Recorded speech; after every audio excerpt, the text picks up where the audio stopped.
makes me feel sad for the rest. Nobody does it half as good as you.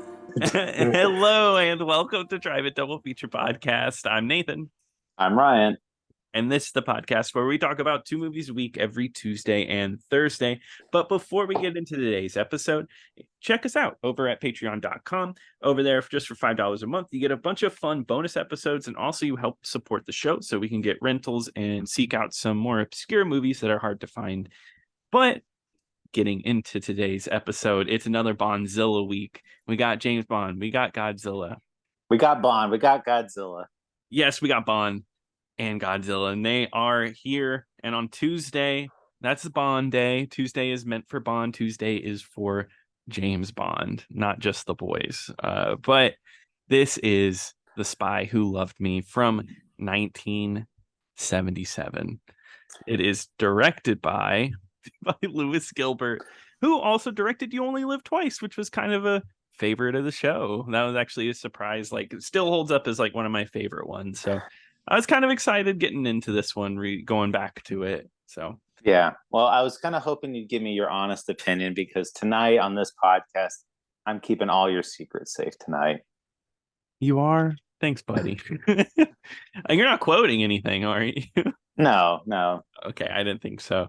But Roger Moore returns. We're back with more Roger Moore, James Bond. There's only a few of these left, right? We don't have too many. I'm just kidding. We got a lot more Roger. Roger Moore is here to stay. But yeah, Roger Moore is back. So if you're not a fan of Roger Moore, you can at least go into this one knowing that most people consider this to be the best Roger Moore James Bond movie. It definitely has the most recognizable title, The Spy Who Loved Me, to the point where it's even parodied by Austin Powers, The Spy Who Shagged Me, if you've ever heard of that movie. I don't Never. Yeah, I don't know. I don't know about the Austin Powers guy. Not like it's been referenced multiple times here. I think James Bond ripped him off. That's what I think. That's what I'm thinking. But Ryan, what's your experience with The Spy Who Loved Me? Very rarely seen. This is actually only my second time watching it. Mm-hmm. Yeah, very similar. I've actually seen it before, but it was a very long time ago. It was pretty much out of my mind by the time I watched this, so it was all pretty fresh, new to me. So yeah, I mean, that's always exciting, getting into a fresh new Bond. But yeah, let's get right into the movie with its opening. And it's funny, we will talk about this more on Thursday, but our Thursday Godzilla pick and this movie go pretty hand in hand well together, in my opinion, or at least in the villain plot. Yeah, I mean, you got a giant bug. Yes, a giant. Yeah. Yeah, you don't forget. And then you got a giant bug, and then you got this like cyborg-looking chicken monster that comes up out of I don't know where. No, wait, that's The Spy Who Loved Me. That I wasn't describing Godzilla. Oh, you weren't? Oh, yeah, sorry. Yeah, you mixed it. Yeah, don't mix up the movies again, please.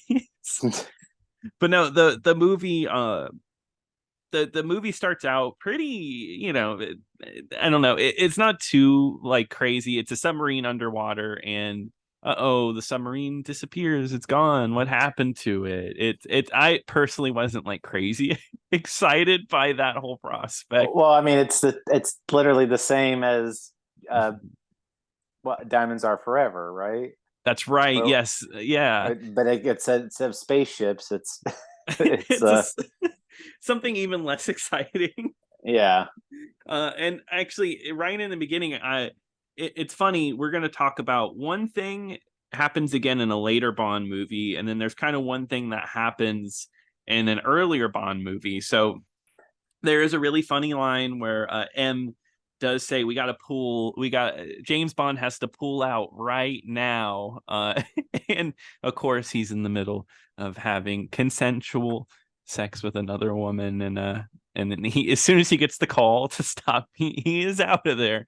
Yes, with a sweet, and he's like in the Alps or something, and he has like that sweet ski outfit on. The yellow, yeah, that man's jumpsuit. That man stands out. So this in this whole part, he skis down a mountain, getting chased by people, and it reminded me straight up of On Her Majesty's Secret Service, which I think did it better. I think Majesty's Secret Service did it way better.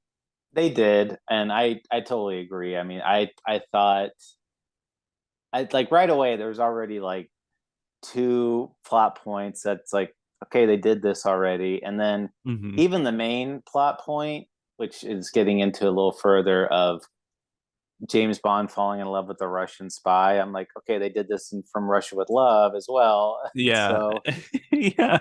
It feels like a retread. It's weird. I think maybe it's because Roger Moore's movies, even though I wouldn't agree with this totally, but most people, like, if you consider this to be maybe the best one or maybe better than On Her Majesty's Secret Service or a bunch of other James Bond movies, um maybe it's not a good sign about Roger Moore's movies. You know what I mean? But I honestly think, and I mean, I like this movie. I think this movie has its good moments, but I do think we've already seen at least one Roger Moore movie that's better than this one.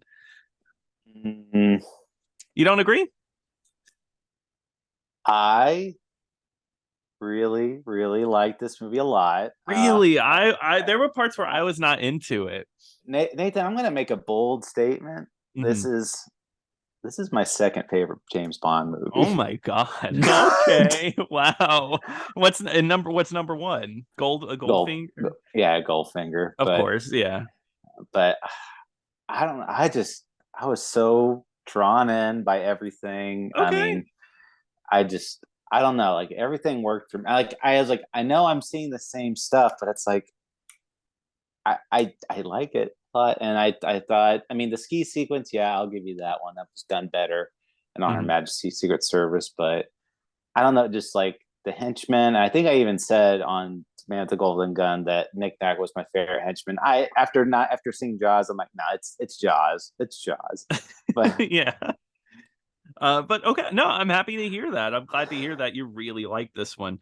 And I mean, it has good elements. Like I said, it's good. We'll kind of get into what I don't like about it. I think it really happens towards the back half of the movie a little bit. Have you ever played the video game Nightfire? James Bond Nightfire? yeah, Isn't it why? Do you remember the plot to that game at all? I couldn't tell you one thing Okay. about it, but I know I played it. It's the plot of this movie, except it's changed. Like it even has the underwater layer and everything. It's pretty cool. But I Well, just thought that was a cool thing. That was a part of this movie. next you're gonna tell me the plot from the Russia with Love video game, still from the From Russia with Love movie. No, no, I don't think so. I see. I never played that one, so I can't make the comparison. Gotcha. Um, yeah, sorry. The GoldenEye video game is just like the movie, though. I will say that. Um, Yeah, yeah, yeah. everything. But the skiing scene happens, but then the big stunt at the beginning of the movie happens where the stunt double hops off of the ledge and parachutes. It's really slow, drawn out, and I think it's supposed to build up tension because he's falling. Parachute opens, and then it's the Union Jack on the back of the parachute. Pretty good Yeah, stunt. I watched the documentary for this one, and Mm. they were talking about that stunt, and because they're like, well, how can we open this movie? And I guess they were looking like in a travel magazine, and they saw somebody jumping off a cliff with skis, Mhm. and they're like, oh, let's do that. And they're like, it's like, oh, we contacted the guy that was in that magazine, and he said, oh, I didn't actually jump off there, but I'll Mhm. do it. Yeah, and I guess he he did it. And didn't they do this? Wasn't this a one shot one? I believe like it was they did it and it was done. Yeah, so they shot it from multiple camera angles, but Mhm. uh two of them it didn't get them like in the way they wanted it to look, Mhm. and um but the one that you see in the movie, that's the one they finally went with, and that was the one where it's an unbroken shot, like all in one take. So Mhm. yeah, it was a one take shot, and it's they said like, they were waiting for like the weather, and they were kind of afraid that the guy was getting like cold feet. He's like, no, I'm just waiting for the weather, I swear. Yeah. Uh, my only problem with it is it looked too real, and I think they should have added a slide whistle in. I think Oh, can you imagine if they did that? I would that I would that. that would probably that would take a point off of like the entire total of Oh this movie yeah. for me. His parachute comes out and like the clown horn plays. Yeah. No, I, I don't think they'll make that mistake again. no, so I do want to mention that. I mean, because that was Guy Hamilton's decision, Hmm. and actually Guy Hamilton was actually attached to direct this at one Okay. point, and but due to delays, because this movie ended up getting like delayed due to like various different reasons, because it was somebody had like written a script for it, and they said no, that was mine. They claimed copy, like it was plagiarized, Yeah. um, and then the other thing too is like they didn't want to adapt the Spy Who Loved Me book, so they're like, oh well, so they have to write this completely original idea. And at one Hmm. point too, John Landis actually was like Yeah. working with Guy Hamilton too, but Guy Hamilton had to step away, so they brought in Lewis Gilbert. And I was wondering, can you tell the difference between the two of their directing styles? I think so. I do. I think maybe Lewis Gilbert, he plays it a little more tongue in cheek. He really does. He plays it a little more silly, but it feels consistent throughout the whole movie. Where Guy Hamilton, he has cheese. He does his cheesy moments, but it feels like it's jam packed in the one section or one moment of the movie. You know what I mean? Like it feels like for whatever reason he decides this is the silly part. Like I think about But like the sheriff or whatever coming to Bangkok, and it's like, here's the funny exactly. moment or Yeah. whatever. But Yeah, where Lewis Gilbert does a good job of giving like a whole thing a consistent feel. I think the biggest thing I noticed is that the personality changes in Bond. Yeah, I could see it. Well, Roger Moore here feels kind of like his own deal more than anything else. I agree. To me, this is like the movie where it's like Roger Moore finally becomes his version of James Bond. Hmm. And because I think the biggest problem was is that Guy Hamilton, he was like in very early, he was doing, Goldfinger, and then doing other and going on. But they said like in the documentary, it's just Roger Moore. They were basically just directing him like, oh, just do it how Sean Connery would do it, type of Yeah. thing. And like, oh yeah, Sean Connery has no problem smacking a woman, just do it. And like, And Roger Moore is over here like actually feeling bad for his actions. yeah. Yeah. So that they wanted to go for someone a lot more suave and a lot more humorous, really Mhm. um like a comedic one, like you said. He's kind of like the funnier Bond, and I think Mhm. this one is one where he's definitely busting out like the one liners like almost every Yes. Yeah. every chance he can. And um that was my biggest thing I noticed. No, I definitely agree. Another big thing about this one, this is our first appearance of two things in our opening title sequence. That's the Bond in the movie actually being in it, and the song is not the name of the movie, which was a big deal because we've talked about this before, where the song they have made songs and like they wouldn't have the name of the movie in it, and they'd be like, no, we can't do that one. It has to have the name of the movie. Well, now we have Carly Simon's "Nobody Does It Better" as the theme to this one. Well, I mean, they do say "The Spy Who Loved Me" in the lyrics. They say it in the lyrics, but it's not the name of the song. Well, the biggest difference was is that in On Her Majesty's Secret Service, they didn't even play the song at That's right. the opening Yeah. title sequence. They're like, they played it in the middle of the movie. Yeah. Instead, they went for the actual, just like instrumental theme in that one. Right. So I'll be honest. Recently on another podcast I'm on, Media Boys, we talked about this song, and I hadn't watched the movie recent enough when I heard the song, and by itself I was like, it's not really good. I think in the context of the movie, it works. I really like the opening title sequence. I actually think this is one of the better ones. It's like red and blue, and you see James Bond and a woman, and it looks really cool, and the song works really well with it. It is an Oscar award nominated song too. So you've officially changed your opinion of I that have. song. So that means by the end of this, whenever we do the Bond songs, that it will officially be changed around, because I actually appreciate this song a lot more. Yeah, it's I really, this is probably like my favorite part of the whole movie. I love the opening. The opening title sequence for me is I really like it. I mean, I know they've done like the Bond girl type of things, but it's like the real, like everything's all slow mo. You only see silhouettes, or they're obviously like on like a trampoline or something like that, where they're doing like backflips, Yeah. that type of thing. It's honestly, I could it on depending on the day of the week, I could probably pick this song over Goldfinger. Yeah, no, I mean, I totally agree, because Goldfinger is an incredible song. Don't get me wrong, but I guess Nobody Does It Better would be a song that I could play anytime. Goldfinger, it's good, but I'm not like, I need to play Goldfinger right now. I need to listen to this right now. I think this can exist as its own song outside of the movie, kind of like Live and Let Die in a way. Yeah, kind of like Three Blind Mice. Yeah, I've been listening to Three Blind Mice since before I've seen James Bond. No, I have a lot of James Bond songs on my playlist, so I not Yeah. every single one, but I probably have a good like 6 or 7 on there.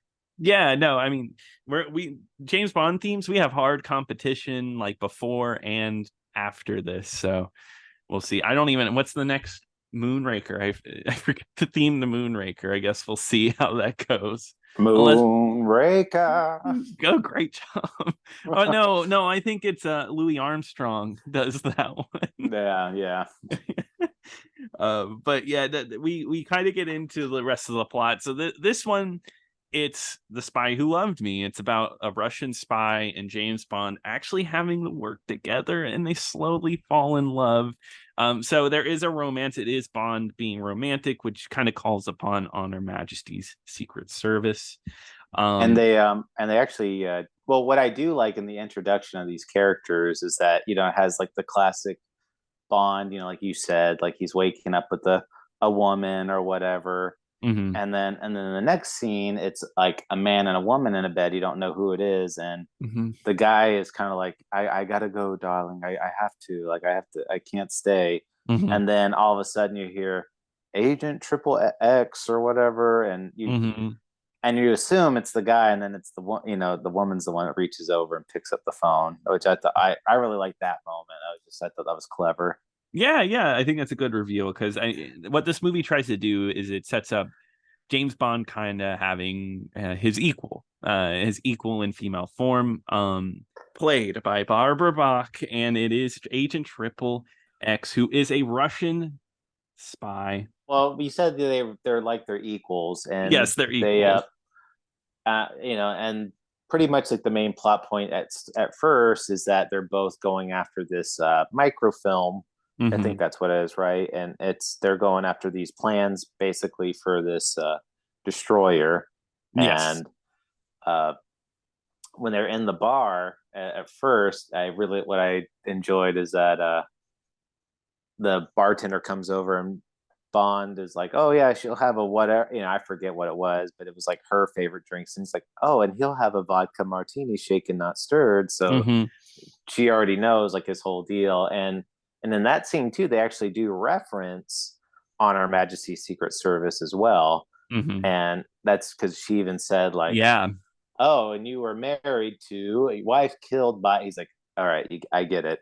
You know who I am." Yeah. Like, So even more so, it is proven that this is the same James Bond as before. well, no, he could have been married to somebody else. I don't think so. Roger Moore could have been married to someone Because else. I heard that, and I was also instantly like, "Oh yeah, that's On Her Majesty's Secret Service." Because yeah, wife killed.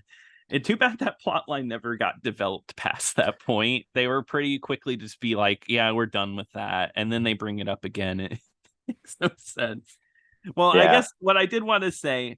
So speaking of Bond girls, since this is a Bond girl, how do you feel like it compares to the Bond girl from On Her Majesty's Secret Service? I still like Tracy better, Me too. I do too. but But she's still good in this movie. she's she's up there. I mean, she's Yeah. probably like one of the best, if not like second best, in my opinion. Because I mean, Tracy, I mean, it was just she was such a well developed character, and like you actually felt like Mhm. emotions, like when she does die, and it's I thought she was just a better character in general. I mean, her though, I mean, Barbara Bach's character is that she does such a well job, like playing a spy and everything. And she does like on occasion, she does get the upper hand on Bond, which is nice to Yes. see. Yeah, and she also gets witty one-liners like throughout the whole movie too. It's really fun how well they play off of each other here. But in the meantime of all of this, we do get introduced to our main villain. Um, and that's what I was when I was thinking about this movie. He's one of the main reasons I don't like this movie as much. I think that the villain in this is pretty weak. I think just not enough development there. I don't know. How did you feel about him?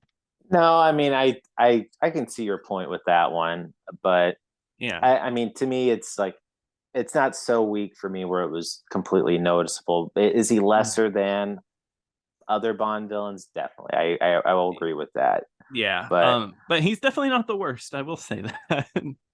no, Yeah.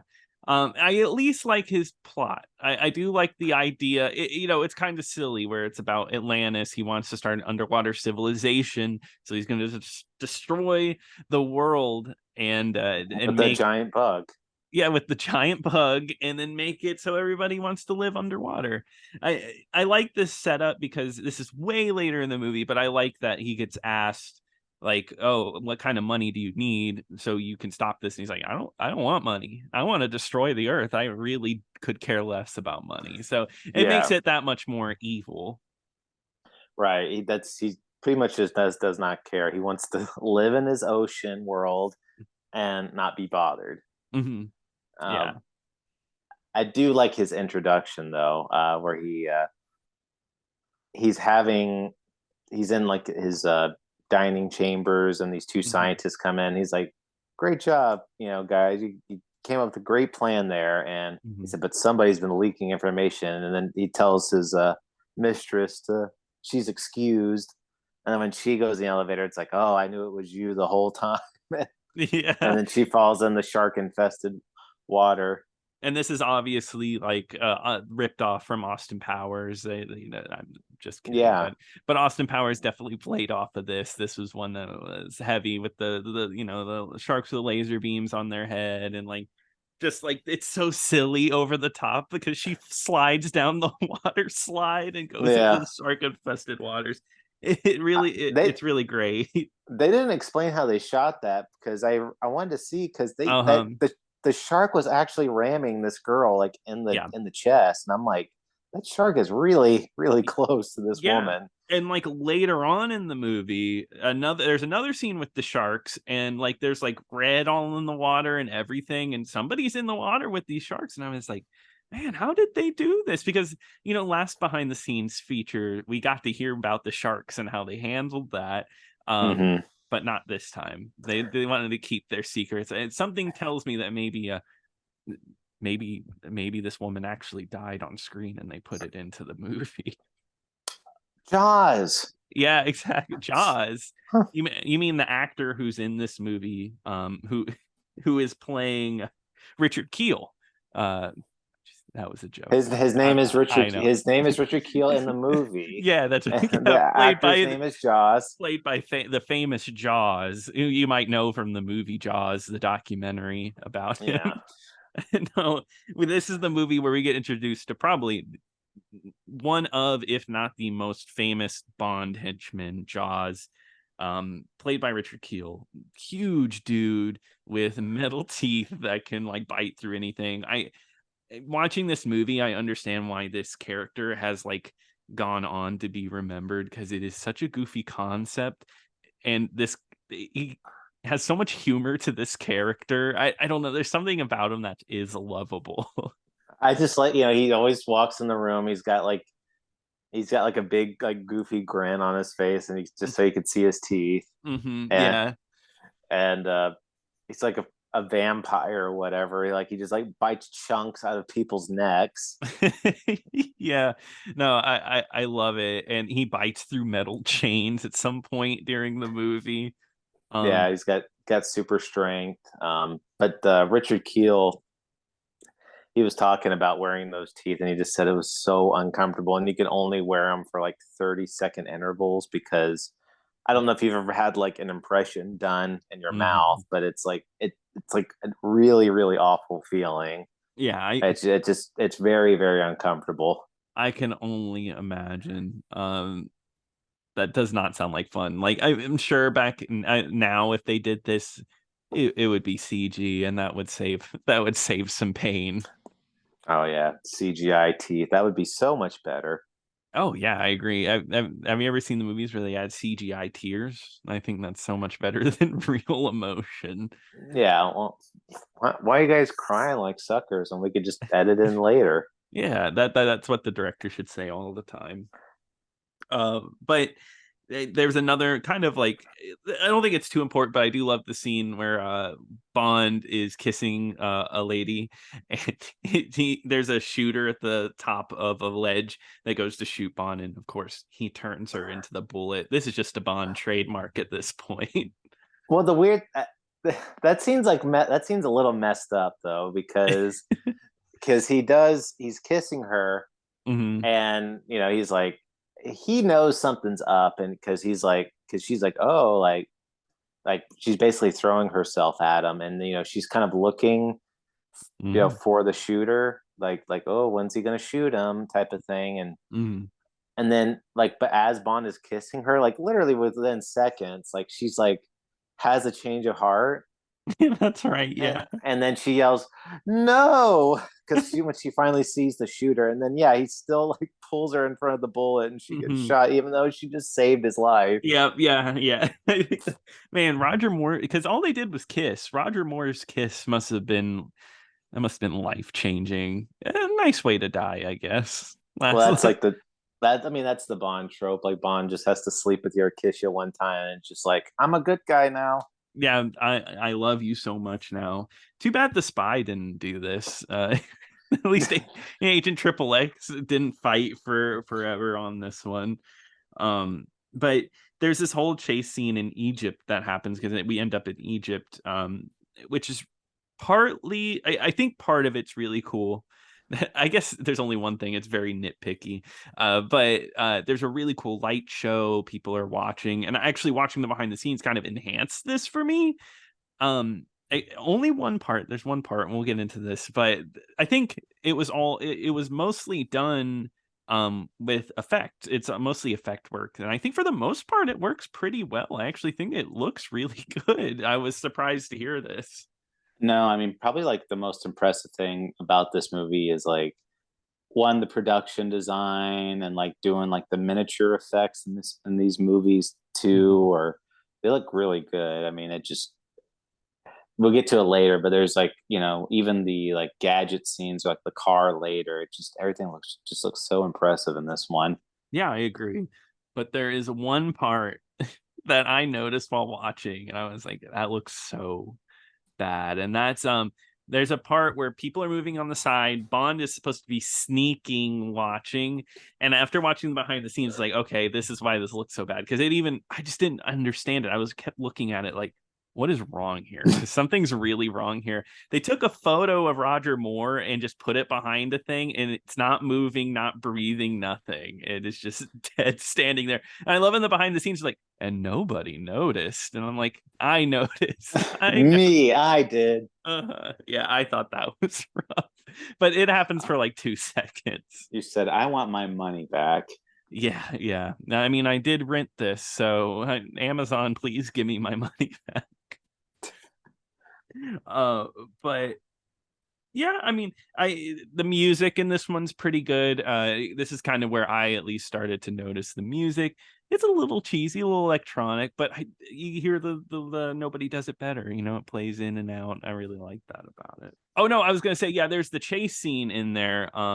And Jaws. Well, one thing that I did really like about this chase scene personally, Jaws shows up and the lights are there. Bond's about to shoot Jaws, and then the lights go away and they come back up, and then Joss has just disappeared. This giant man has just gone away. Like, I don't know how he did it, but he disappeared very quickly. But no, I think the chasing here is really well done.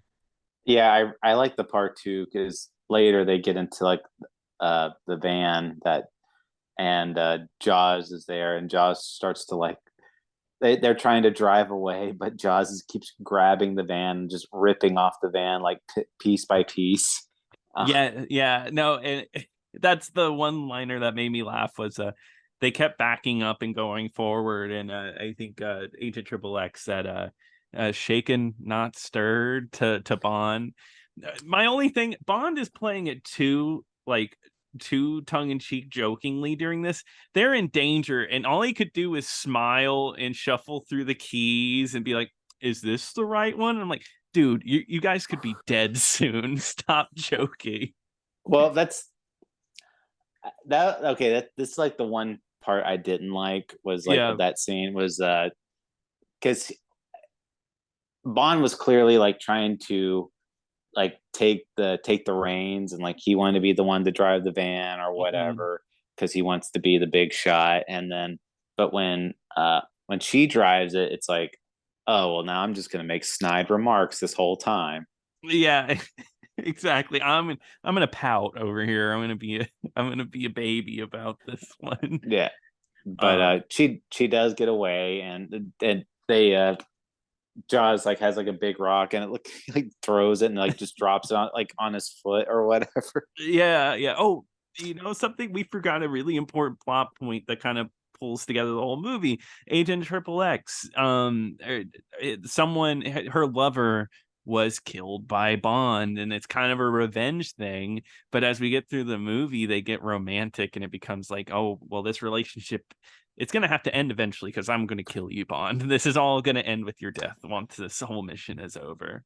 When you think about it, it's pretty dark that, like, it's such a big deal for her that Bond has killed her lover, because he was like one of the skiers in the beginning of the movie. Yeah. And and now it's like, and it's like, you killed my lover, and he's just like, who? Like, Bond has killed so many people in his lifetime. He's just like, they all blend together. Yeah, that's what it came out to be. I really like that moment because he's like, I've killed many people. I'm not sure, but then he just goes, yeah, I did kill him.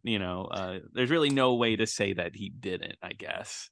And nothing turns a woman on more than getting it on with the murderer of your lover. Yeah, it just makes her even more conflicted in the end. This man, I do really like their relationship. I do. I do too. I'm joking, but I really do like their chemistry together. Yeah, I think they play off each other really well. They both come off as equals, and I always enjoy that from a Bond girl. Much like On Her Majesty's Secret Service, is we get so many like Bond girls, at least up to this point, that just feel like a comic, either comedy or a sex symbol. And it's kind of a sex symbol, but also a strong sex symbol at the same time.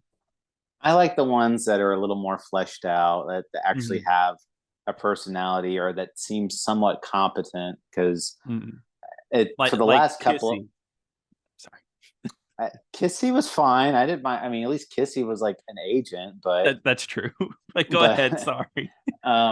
No, I was more talking about Jill St. John or whatever her name was, from Diamonds Are Forever. It was just like I'm a total idiot. Like, I'm just gonna make all the wrong decisions and make everything really difficult. Like that type of stuff. It's for me, it's like I immediately write them off if they're a character like that, where it's just like, oh, we're just gonna get a dumb bimbo or whatever. And it's exactly, someone to make fun of.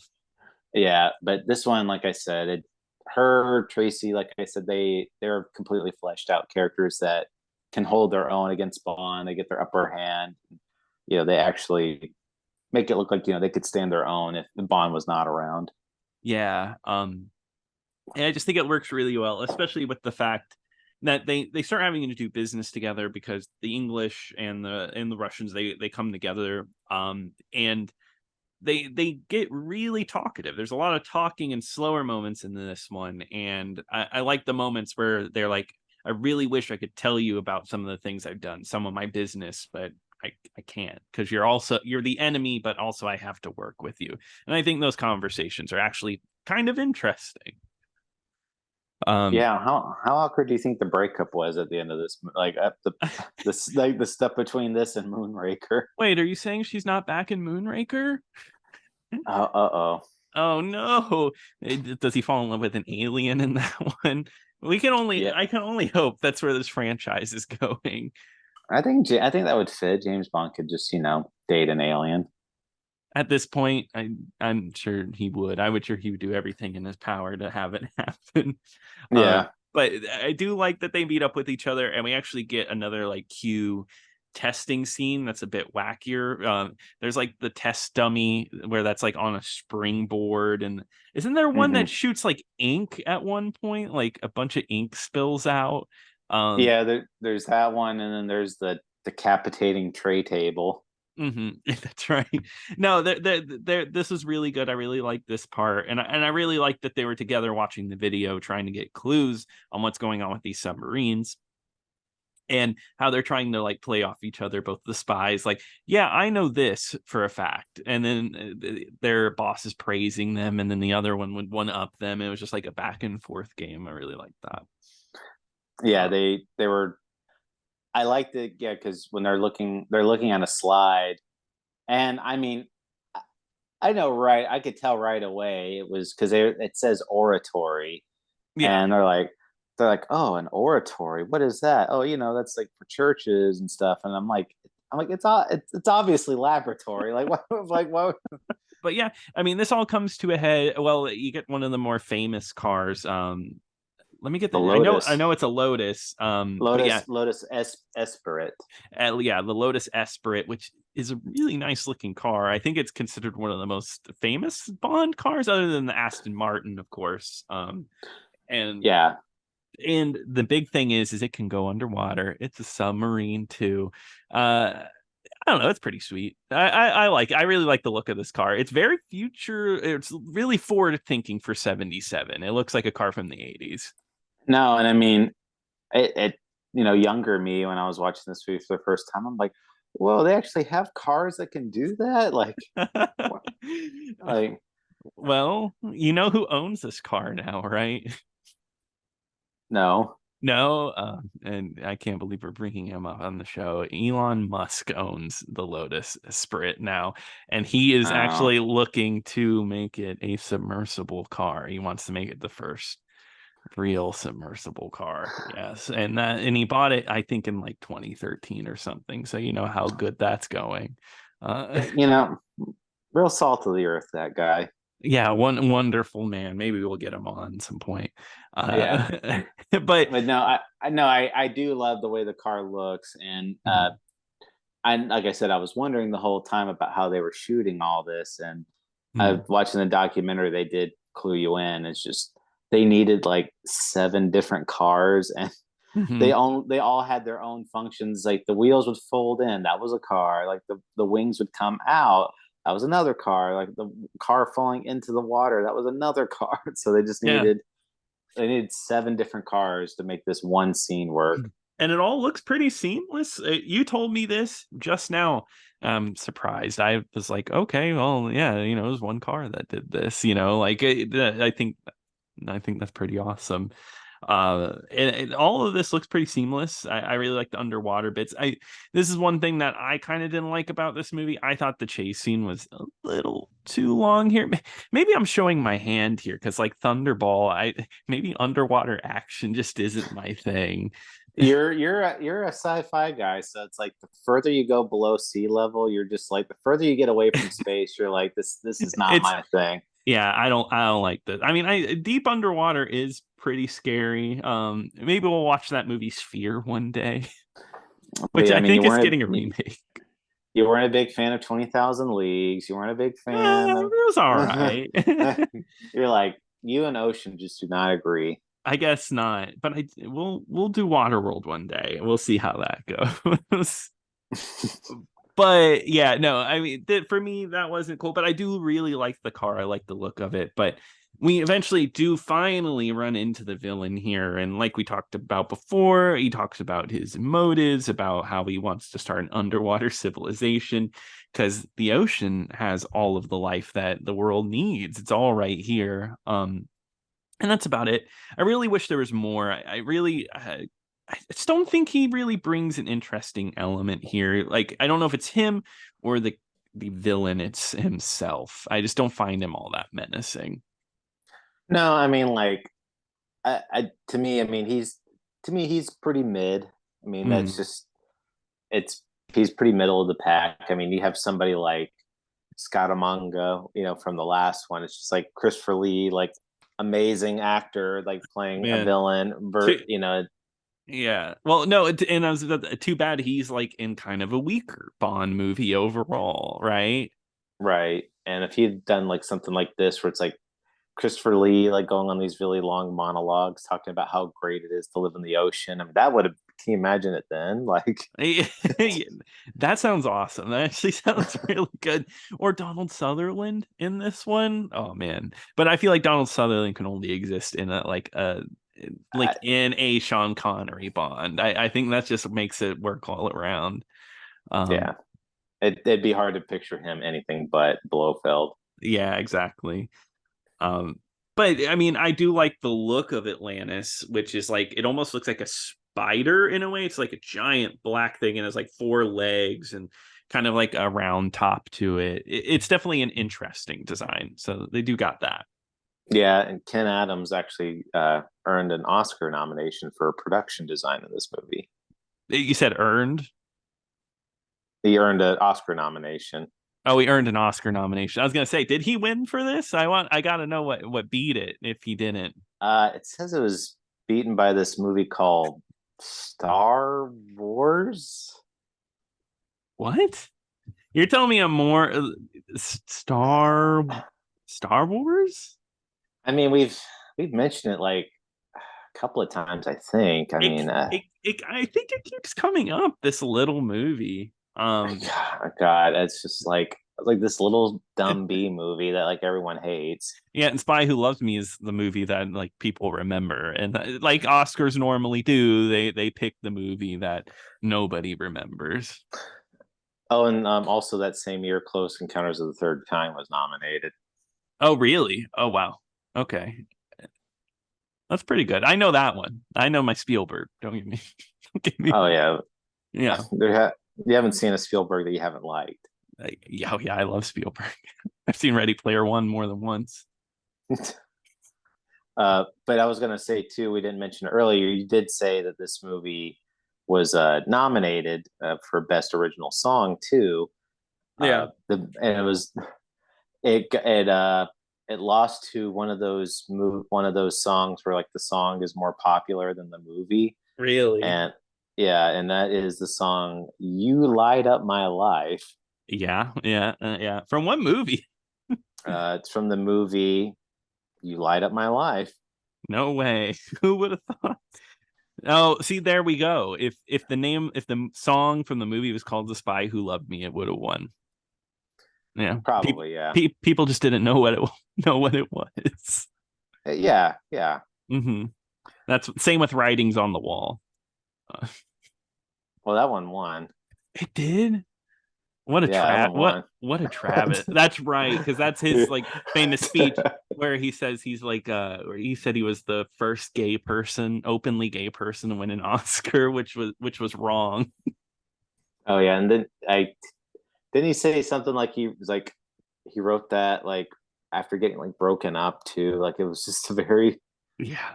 Even though it's very obviously him trying to make a Skyfall.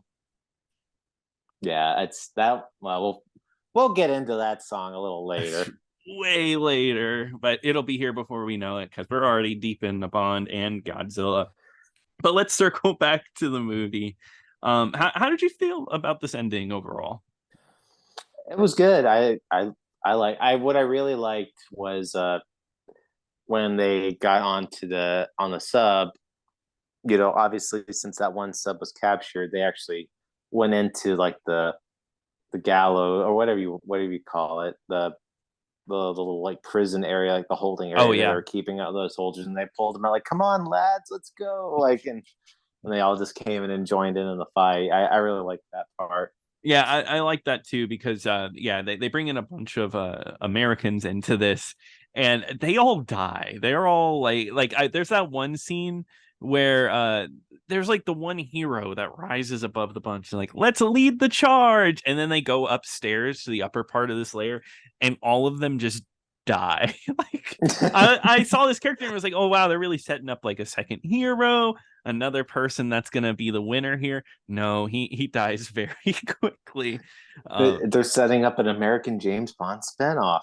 That's what I was thinking. This was the backdoor pilot. But no, it does give James Bond a chance to be a little more cunning. It actually reminded me a lot of the last movie. Because you remember the last movie with the laser and the sun, and the sun was covered by clouds, and it was like, Mhm. if it just went off, Bond would be dead. They kind of have a similar situation here where he has to take apart like a nuclear missile, and he can't touch the sides. It's like Operation. Operation. Yeah, Yeah. he's like Operation, and he's like shaky. Like, well, he's not shaky, but everyone else is shaky as he's pulling it out, and everybody's I just like watching. everyone's just staring at him with bated breath, just like, oh, is he gonna do it? Is he gonna do it? Yeah. And you know what? James Bond does it. This is the part where I was like, God, I was just thinking about James Bond's history, and it's like he has so many stories of saving the world. Like, this man is truly like the undercover hero of the entire universe. And like the margin of error is very, very low. So I mean, Yeah. he could easily just imagine if he just like breathed like a little slightly differently and just tapped it, and just everyone just dies. Yeah, exactly. But no, he like, if one explosion went off in there, it would be done. But no, he blows up the wall.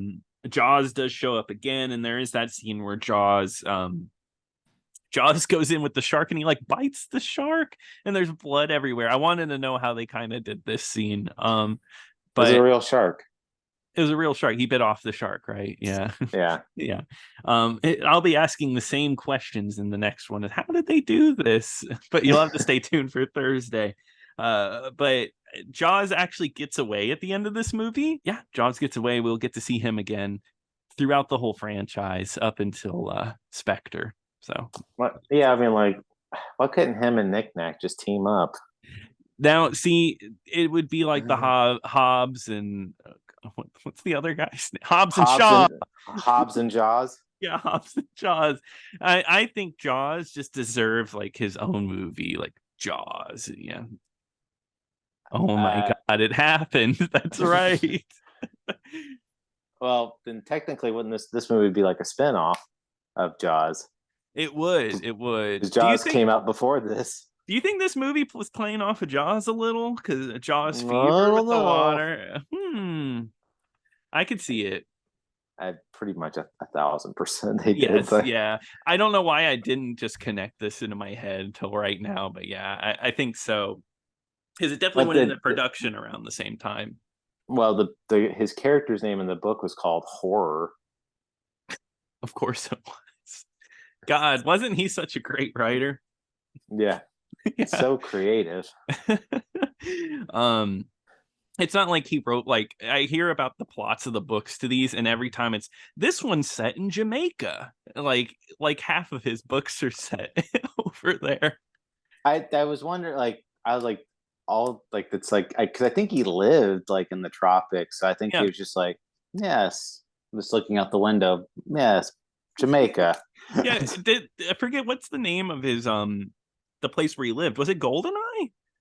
I guess it's not important, but yeah, no, Ian Fleming is at least he gave us a cool character and some cool movies.